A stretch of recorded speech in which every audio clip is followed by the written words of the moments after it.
Hello there, and welcome to the channel. Happy Friday! Today I'm going to tell you a story not about teaching, but about writing. I wanted to be a writer from a fairly young age. The first time I attempted writing anything really ambitious or interesting, I was a teenager, and I was using a manual typewriter, an old Underwood manual typewriter. And I wanted to write a romance novel. Of course I did. That's what I like to read. So I started in on this novel, and I made every mistake that a writer can make. I was writing about something I didn't know anything about, romance. I set it in New York City, a place I have yet to go. And I started in this way. And I managed to write maybe 20 pages, but most of it was about outfits that my character was choosing to wear. Now, it was ridiculous, but I kept it for a long time. And here comes the sad part. When I was an undergraduate, my roommate's name was Deborah. And Deborah and I were talking one day, and I told her that I had this start of a novel that I started when I was 14. And I took it out and I started reading it to her, and we just laughed and laughed because it was so darn dumb. I mean, it was dumb. I know it was dumb, and I know we found it funny. And I haven't seen it since that year. My freshman year in college. I don't know what I did with it. I must have thrown it away, but I certainly didn't mean to. It was too funny to throw away. But I have never found it since, so it's gone with the wind.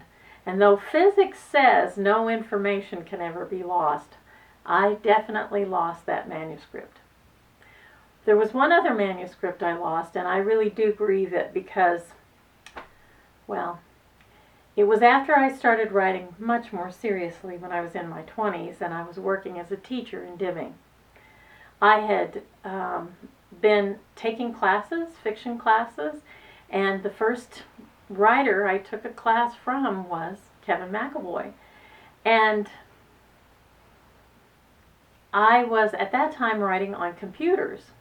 You know, I would handwrite part of it and start it off and then type.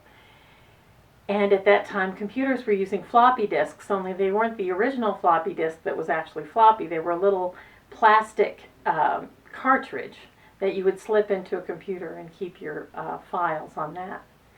And the computer floppy that I had put my story on, that I really loved, failed. And this happens occasionally, and I think all of us have had this happen, have an electronic file that we could no longer access, and there was nothing we could do about it. It was gone, gone, gone with the wind. I'll tell you, between that lost computer file and the lost novel beginning, I grieve them because I'm sure, well, first of all, I missed the novel beginning because I know it was dumb, but somehow or another I loved it. And that's a great thing when you find something you've written that's dumb, but you can still love it. And I missed the other story because I think it was one of the stories that I had early on that actually had a real sense of genuine voice.